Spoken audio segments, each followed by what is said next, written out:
Hey, Amazon sellers. I want to share something that can completely change the way you run your business. For the last decade, I've built a world-class Amazon team that's helped me sell over $50 million on the platform and scale multiple seven-figure brands. Now, that same team and process is available to help you build, grow, and scale your Amazon business. This is not a course. It's not a DIY program. It's done for you Amazon growth handled by proven experts. We handle everything from listing optimization and SEO to PPC, inventory, catalog management, promotions, review strategy, compliance, and new product launches. So you can focus on running your business while we handle the rest. If you're ready to turn your Amazon channel into a profit machine, visit the link in the show notes, calendly.com/firingtheman/Amazon, and book a time to see if this is a good fit for you. Welcome everyone to the Firing the Man podcast, a show for anyone who wants to be their own boss. If you sit in a cubicle every day and know you are capable of more, then join us. This show will help you build a business and grow your passive income streams in just a few short hours per day. And now your hosts, serial entrepreneurs David Schomer and Ken Wilson. Welcome back to another episode of Firing the Man podcast. Today, I'm excited to introduce Randy Thebeau, the creator of SKU Compass, an inventory management software built to solve one of the biggest headaches in e-commerce, keeping your products in stock, your cash flow healthy, and your business running efficiently. Randy knows firsthand the pain of juggling stockouts, overstocks, and the constant guesswork that eats into profit. Instead of settling for outdated tools, he set out to build SKU Compass, a solution designed specifically for entrepreneurs who want clarity, control, and confidence in their inventory decisions. In this conversation, we'll dive into Randy's journey, the key features that set SKU Compass apart, and how it can completely change the way you manage inventory and scale your business. Randy, welcome to the show. Hey, buddy. I'm glad to be here. Absolutely. Absolutely. This is going to be fun. I got to share with the audience, a lot of the people that I know in e-commerce, I've met in a Zoom meeting or through email. You're one of the rare people I have met in the wild. We had lunch in person the other day, and it was refreshing. It was really refreshing. What did you think? It is strange. I mean, both of us live in Missouri, so it is strange to think, there's people doing real things in the same state. Absolutely. Absolutely. And of course, the conversation today is going to be geared around SKU Compass. But when we had last talked, you were about to leave for Amazon Accelerate. Is that right? Yeah. So that was about a week and a half ago at that time. How was it? So it's good, man. I went to Amazon Accelerate, and I went to the month earlier to the Walmart Seller Summit that they had in San Diego as well. And then it's so interesting. Walmart's trying to keep up with Amazon, but Amazon is still 10 times way further ahead of Walmart right now. But man, you meet so many cool people doing the same things. You meet a lot of other agencies that are just trying to make the world a better place for sellers. And you meet the spectrum of sellers, the ones that are struggling and about to lose everything if they don't figure it out, and the ones that are doing $1 billion. So it's kind of interesting. I loved it. Well, very good. Very good. That was one of those conferences that was on my radar. I wasn't quite sure, but hearing the positive experience you had, I think definitely going to have to add it to the calendar next year. Yeah, so it's kind of a no-miss thing if you want to meet people in your space. Yeah, absolutely. Absolutely. So, well, let's get into the interview. So, Randy, you've worn many hats. You were a senior analyst at some major banks. You've been an entrepreneur. You've been an Amazon seller, a 3PL operator. Can you walk us through that journey and how those experiences shaped the creation of SKU Compass? Yes, it's funny that in most people's journey, it is a stepping stones to where you're at. You can trace back how you got there fairly easy. And that's kind of my story. It's just all along the way. Every little job you did kind of led into what you're doing now. It's just very helpful. I've been a programmer since I remember my dad taking the computer out of the box when I was 13 from Walmart, and this was in the 90s. And I actually think about this quite a bit because it was so interesting. Like, he took this computer out of the box, and I wasn't allowed to touch it till my older brother got to do what he wanted to do, and then I could touch it, and it just felt good. It just felt like it was right. So I've been programming since I was 13. Like, it's a thing that I love doing. I don't know. I'm self-proclaimed good at it. Like, I think I'm good at it. So, but it's been doing it ever since. Had a knack for it, had a knack for spreadsheets and formulas. And that led into some just jobs with, MCI, which was the largest bankruptcy in the country, or maybe world. And then into a couple of the big banks. I worked for them for 15 years doing programming, analytics, statistics, data analysis. And then I just really kind of got tired of doing it. Like, basically, as your podcast says, working for the man. It was straining my brain to do this all day long for an entity that wasn't contributing to me. Like, they contributed to me hourly wage, but it was different. It wasn't fulfilling. So that's how I jumped into Amazon. I created several brands, some big ones that were doing in the millions in some of them. And then a lot of the stuff we're doing led into having a 3PL for myself and all the people I met at these conferences. That's why conferences are great. I met some of my closest friends in the space I met at these conferences. They were like, hey, I need help with warehousing. So here we go. Now we have a warehouse. We have 30 clients and 30,000 square feet, and doing these Amazon brands, doing a warehouse. I had the right software for the warehouse to help with billing and track all the inventories and push stock numbers back to all these platforms. And there wasn't a great one-stop solution at the time for software for that. So all that, and I exited out of the warehouse after 5 years. I have one brand on Amazon. I just use it for testing, but I kept my software because it was kind of my baby, my thing I made and the thing I really loved, and wound up. I still have a original client on the software from 7 years ago. Awesome. They're still using it today. Awesome. So that's what led into SKU Compass. Okay. And I'm excited to dive into that a little bit more. However, this is the Firing the Man podcast, and I do want to dig into your Firing the Man story. So you were working for some major banks. You had put in 15 years. Can you tell me about the day that you decided, this is it, I'm going out on my own, and I'm firing the man? Can you talk a little bit about that? Because this actually led from another business. My wife had a restaurant catering company, and when we sold that, she was looking for something to do on the side, and we're like, well, let's try selling on eBay. And we tried several different things, and one of the things we sold on eBay were camouflage wedding rings, of all things. But the very first month we did this, we made like $7,000, and we're like, there's something to this. Mm-hmm. And it was a struggle because we started doing bundling, and we could talk about bundling later. It's actually the reason for the software too. But when you started matching multiple sizes with multiple men's sizes, ladies' sizes, it got complicated. Inventory was a mess.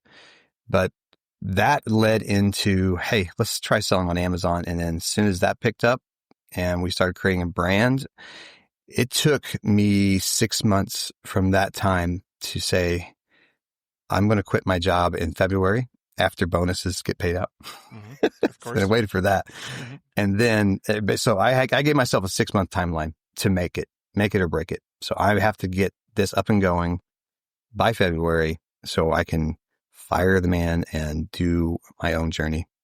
So that was the progress, and we hit the goal. The goal was to do $25,000 in sales by February, mm-hmm. and we were right there. And then after that, it was actually a lot easier when you're full time. Yeah, for sure.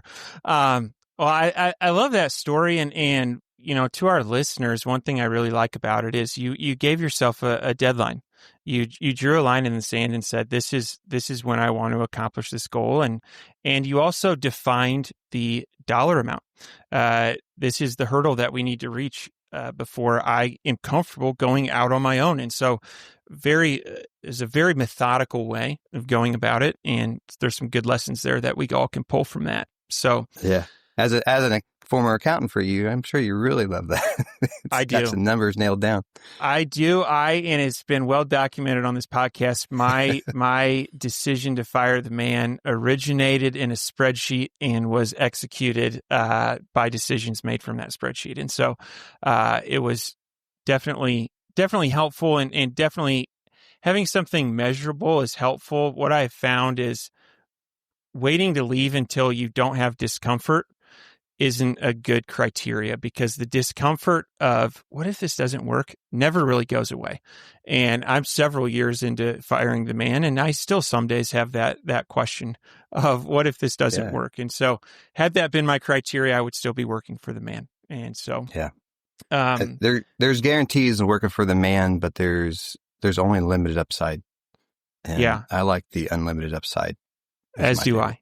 And I could probably speak for our listeners that they do as well. So let's talk about the early days of the 3PL, and what were some of the issues that you were running into that led to the decision, hey, we need to build something in-house to address this, which eventually became SKU Compass.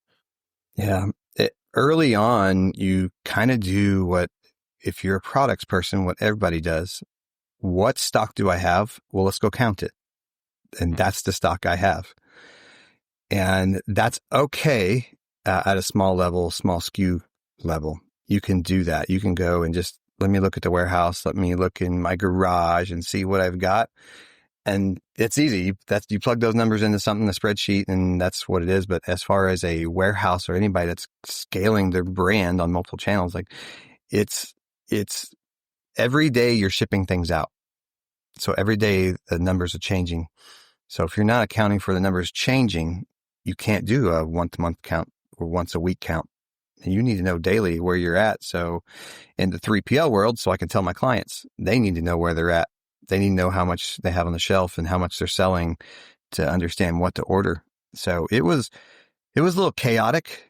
Like any business, like you see the end result and you're like, hey, that's a system. They got some systems. They got forklifts. They're running around with pallets. They know what they're doing. At first, you're just like, where do I stick this box? How do I know it's here? How am I going to find it again? And especially when you start getting clients that have high SKU count, you need to know where everything's at. And we quickly grew out of our 5,000 square foot warehouse. We were adding a container a week. And before we moved to a 30,000 square foot warehouse, it was getting a little crazy. We were spending more time rearranging stock versus actually doing what we need to do as a 3PL. So there was so much coming in that we had to have a system.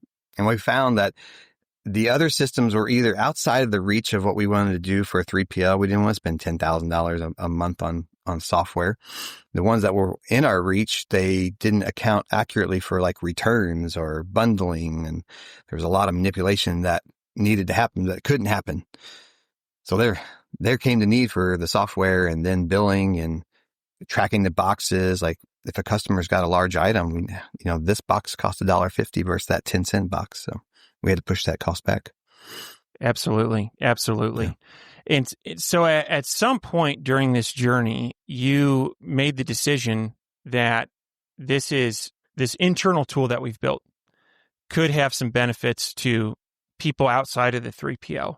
And you use that as the foundation for what is now SKU Compass. So can you talk about that aha moment? It wasn't too far into the 3PL that we realized this, or I realized this. And I was even on another podcast with another software that does what we do. You know them well. Your audience probably knows them well. And I was building the warehouse. They were building the software at the same time. We kind of tandemly that we're doing this. And I was just thinking, I know my software can do this, but it's not my focus. It's really hard when you start dividing focuses. Yeah, and I ran into this problem with Amazon early on. Like I started a brand, successful, another brand is successful, another brand. I'm like, okay, all my other brands start struggling because I kept starting things. So I really got into with the 3PL. I'm not going to start going into this process of let's just start something because I can. Mm-hmm. So I put it on the shelf. Then at some point when we exited that software, or not software, we exited that 3PL, then it became I have time to do this now. We still had a client on it. The warehouse was using it for a while. They switched to something different for support reasons. And my original client was paying for basically the server. So we had a free product and we had some ground to work with it. Absolutely. Absolutely. So it has been my experience that oftentimes inventory management starts in a spreadsheet. And there's a certain point where you outgrow that. And, to our listeners, what are some signs that you are outgrowing the spreadsheet? And what are some of the shortcomings of managing inventory in that way? There's times where a spreadsheet just makes sense, especially when you're trying to figure out what is the thing I want to track. You don't want to go out and find software to figure out what you want to track sometimes, because that can get expensive, time consuming, the setup process, all that stuff. It's kind of good to understand what am I looking for and looking at in a spreadsheet. And there's nothing wrong with that. Almost everybody starts in a spreadsheet because they start with one SKU. And at one SKU, you can almost do the math in your head on at early volume. It's when you start, there's almost this level of when you start looking at your inventory every day or 3 times a week, it's probably time for something different, because you're spending, as an entrepreneur, as a person that knows how to build a business, you're spending your time on things that aren't growing the business, they're maintaining the business. So therein lies the time for a system. So I'm not 3 times a week, 4 times a week, whatever it is, stopping what I should be doing, growing the business. I'm going back to look at my inventory to make sure I have enough to order. I always say to my clients, if you are spending more than an hour a week on inventory, you don't have the right systems. Or if you're spending more than an hour a week, that means you're growing at a fast pace. That is a good, easy criteria to apply. And I really like that. I really like that. In the physical products business, you're in the business of selling inventory. It is arguably one of the most critical parts of your business. 100%. Conversion rate, PPC, none of that matters if you don't have inventory in stock. And so I would imagine through the 3PL and through dealing with your clients, you have dealt with some companies that are very good at inventory and inventory management and inventory forecasting. And you've probably dealt with some that are not. And so in the Amazon, Shopify world, what are some observable best practices that you've seen? And that could be how often you're reordering. That could be safety stock. What are some best practices that you've observed? I think maybe one of the worst practices not observed is safety stock. So like you said, without product, you have no sales. So without safety stock and adding in a measurable quantity of safety stock, so you have it on hand in case something changes. If your sales go up, sales go down, doesn't matter. You have a built-in time frame. I have this stock in place so I can go get what I need from my manufacturer. There's so many companies that come on and that's not even a calculation. It's just, what do I have? Feels like I need to order, or my manufacturer minimum quantity is near. I need to order that. So, yeah. And then you wind up in getting to overstocking or understocking because you're just trying to meet minimums or reach the levels. So not having safety stock may be one of the worst things you can do. It's just the insurance. That's the insurance of your business. If something happens, you have the stock and you can keep selling. Without selling, you're not paying your employees, you're not paying your services, things like that. So that's a measurable that you got to have. I don't know. What were the? What's your No. That's a really good, and I'd like to dive in there a little bit more. So on the topic of safety stock, I would say in the e-commerce ecosystem, a lot of people are ordering from China or abroad. Their product is getting on a boat from somewhere. It's been my experience that lead time from the time I place my order to the time it's sellable is anywhere from 120 to 150 days. And So when you're thinking about safety stock, and of course there are seasonality and other things that would dictate this, but is there a good spot to start? If someone says, oh, I was listening to this podcast with Randy, I don't have any safety stock, I need to get some, what would be a good starting spot there? It depends on your bank account, really. Because when you think about safety stock, if you say, and the software that I built is measured in days. So you're selling 10 a day and you want 30 days, that's 300 units of that SKU. So, but you also got to think, if I'm doing 30 days and I'm going from 0 to 30 days, all of a sudden I'm holding the cost of goods of 30 days of stock.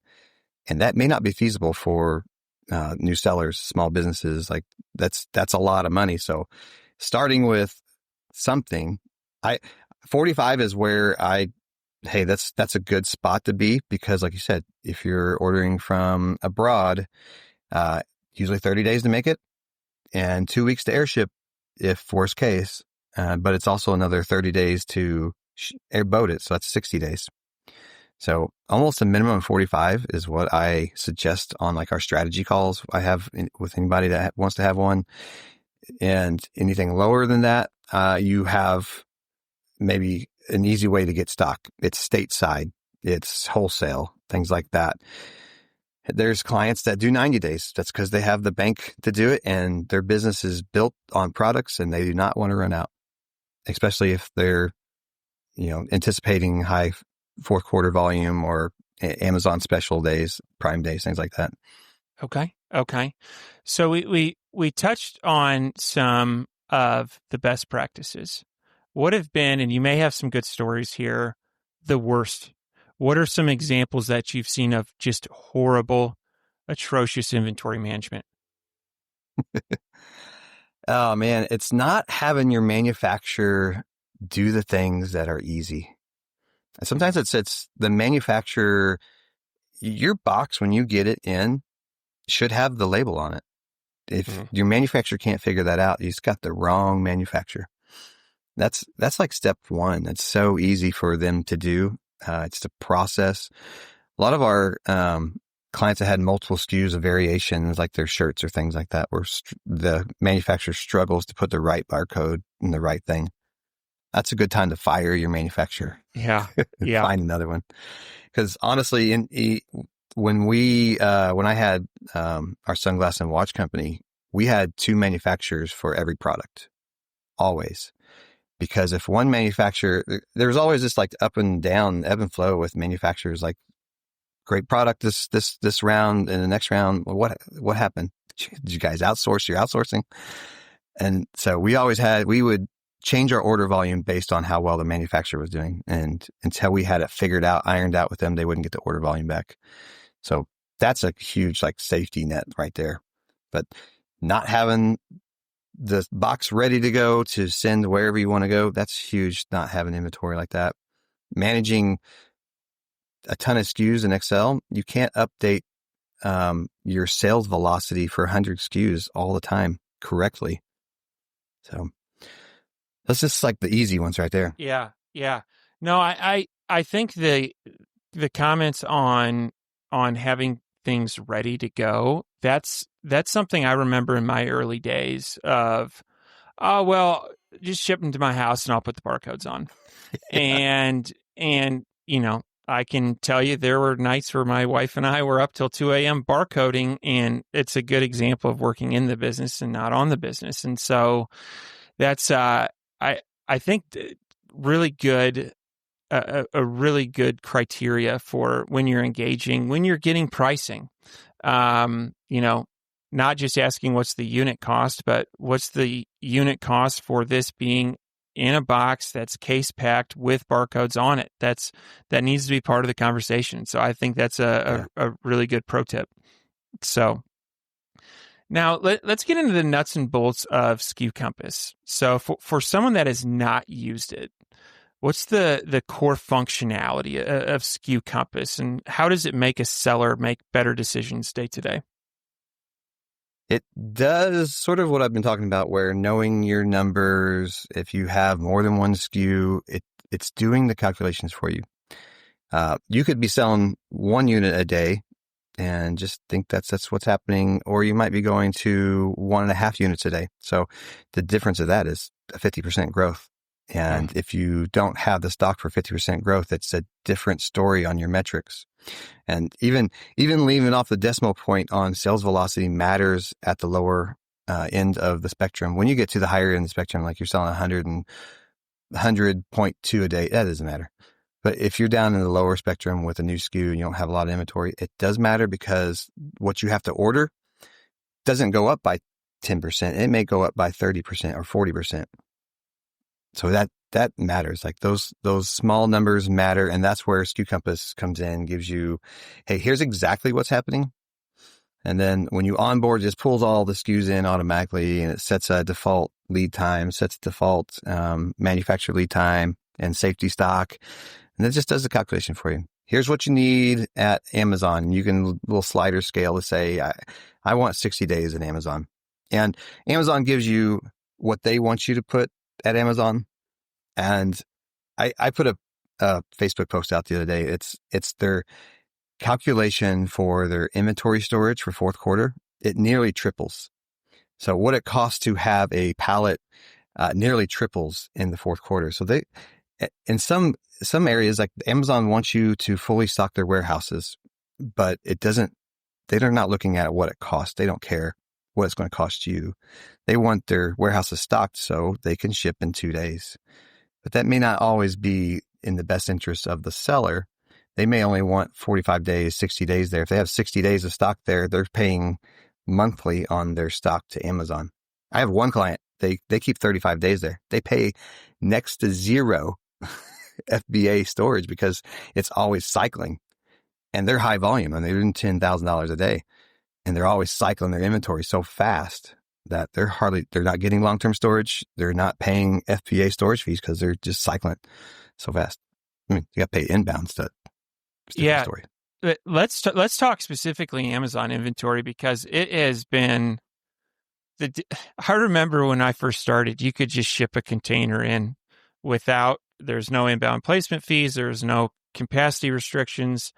It was really the Wild West, and that's changed a lot. And so those good days, man. Good days. I know. I dream of days where things were that simple. So for the Amazon sellers listening, what are some best practices, or what are some things that they need to be on the lookout for as they're navigating a complicated inventory process?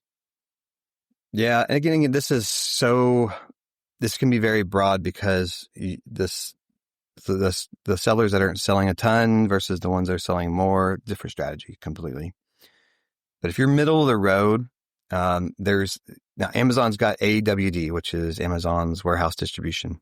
And there's a lot of positive with that. The fees are very cheap. It's very cheap compared to FBA. So instead of sending all my stock in FBA and you don't have a 3PL, it's good to utilize AWD. But if you have a 3PL, there's a strategy that me and my other analysts have been working on. We haven't had anybody actually do it. But we've worked on the math just in general, just like it, I think it makes sense, where having AWD and a 3PL almost makes sense, because your 3PL is going to be cheaper than AWD, but AWD can get the stock into Amazon faster, and you don't have those, placement fees that you have with moving. I got a fly on me with moving a 3PL. Like the stock from the 3PL, you have to have those placement fees. You have to send in a minimum of 5 cases or whatever it is. But with doing both, like if you have the inventory to split it up both, you can feed AWD slowly. And when the time calls for it, we need 5 cases. You can ship it in from your 3PL. And then you can load balance both warehouses. You can really make an impact in like keeping FBA stocked, but at a lower level where you reduce your FBA fees. And then all your bulk fees that are on your big inventory, all your inventory is in AWD and 3PL. Okay. So I know on AWD, there's the auto replenishment, and then there's the manual replenishment. Yeah. Is there Any recommendations there? I am going to give my suggestion, and just take this with a grain of salt. It's again Amazon's game, and they are going to want to stock their warehouses appropriately. That's the math they're in. To do 2-day shipping from anywhere is to stock the warehouses. Again, that if you do auto replenishment, they are going to stock the warehouses to their levels and not necessarily to the levels in which you think you are selling or scaling. And I had a client on board last year, and his only warehouse is AWD. And he came to me, his long-term storage was $4,700 a month.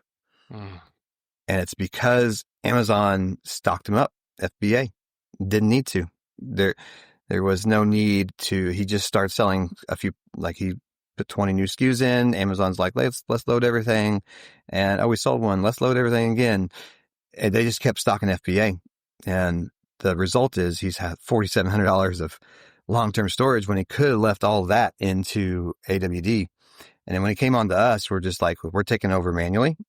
We're not sending anything into FBA unless it's above the 30-day mark. Like we're below 30 days of stock, then we'll send it in. So over 6 months, by the end of July, June, we had him down to like the $1,500 of long-term storage. There's other strategies on the top of that he wasn't willing to do, but basically we didn't add any new long-term storage because we took charge of what AWD was doing. So yeah, that's my suggestion. Key takeaway is Amazon, AWD doesn't always act in the best interest of your bottom line. And there's definitely some examples that we can point to there. On the topic of long-term storage fees, it's something I think if you sell on Amazon long enough, you're going to run into.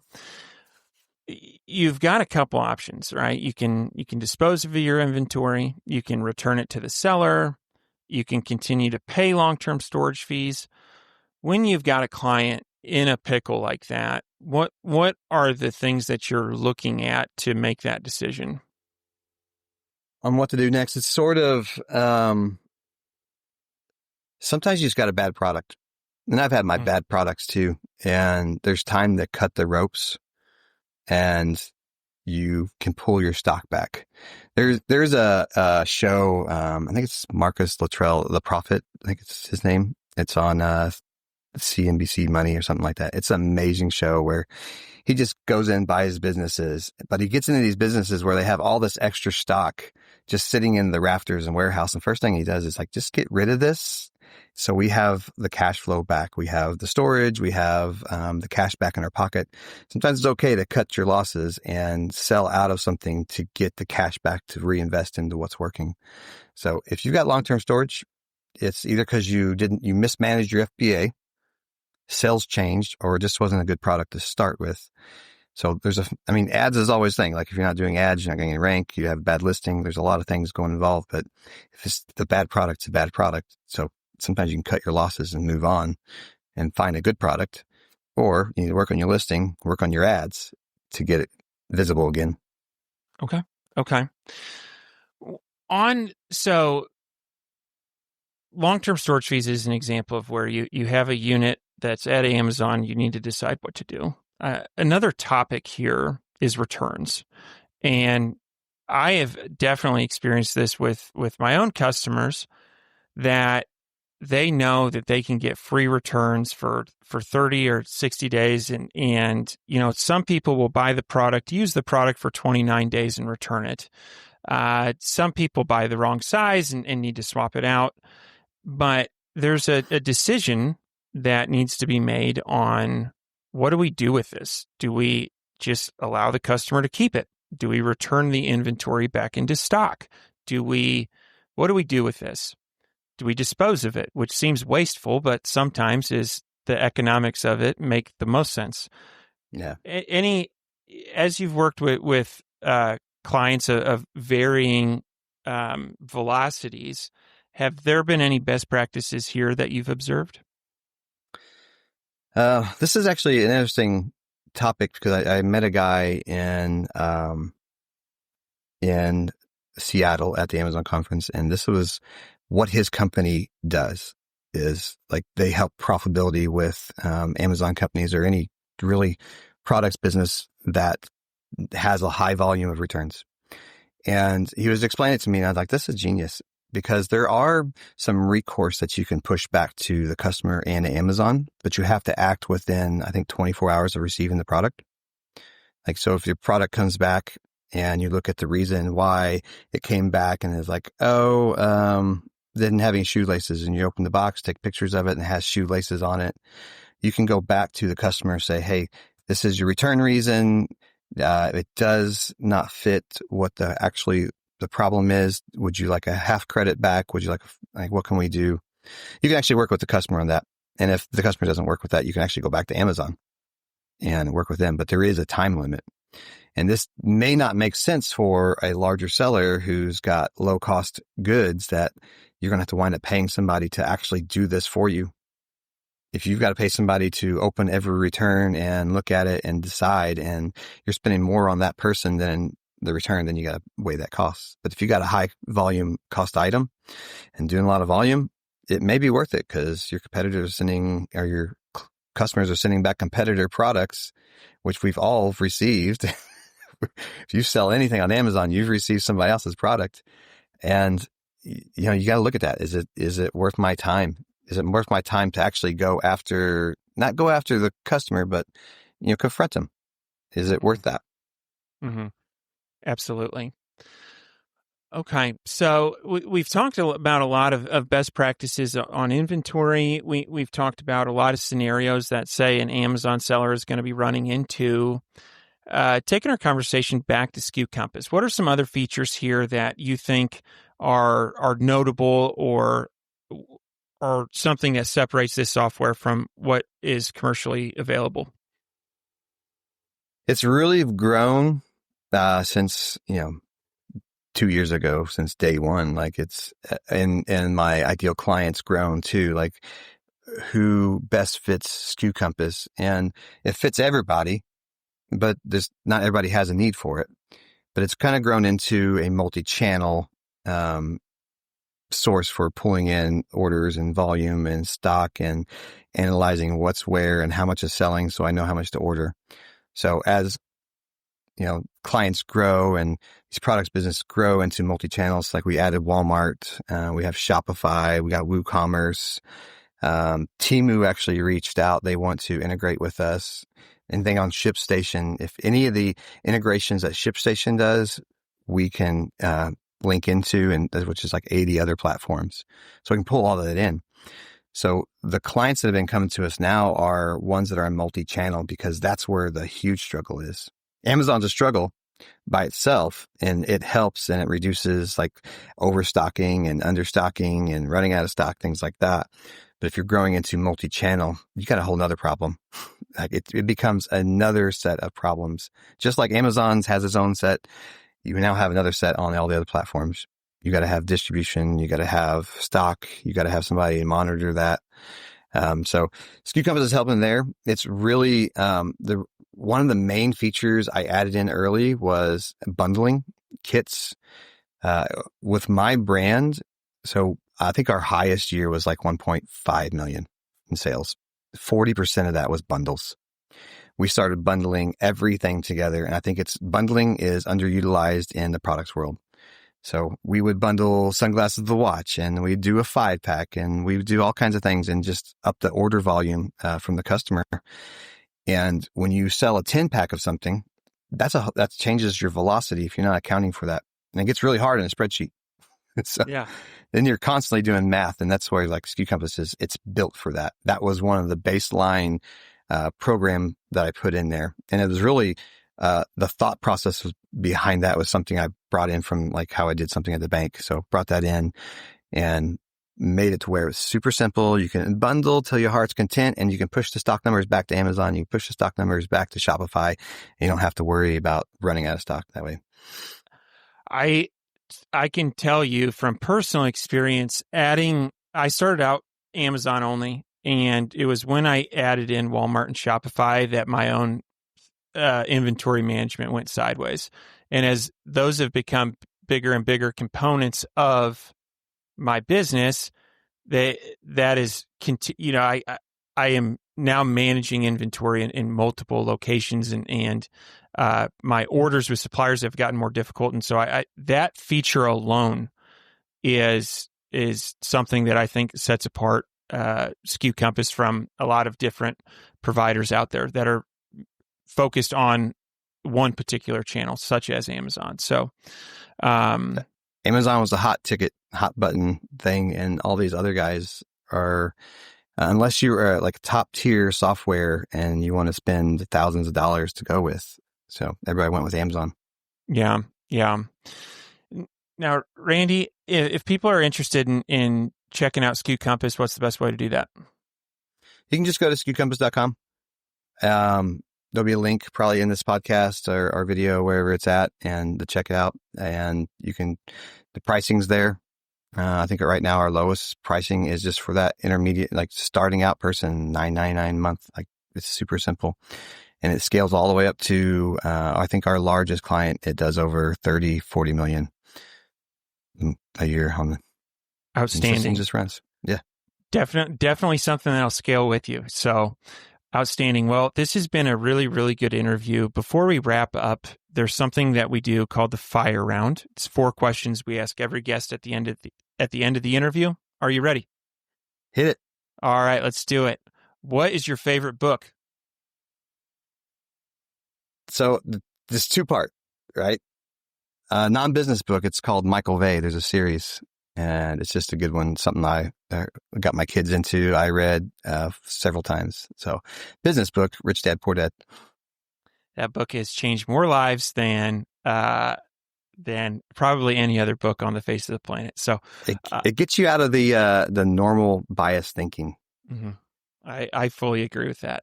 All right. Number 2, what are your hobbies?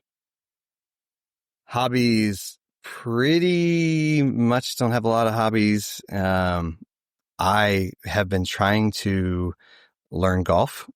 It's more of a frustrating hobby, but I don't know. I think that would be the only thing I've been venturing into lately.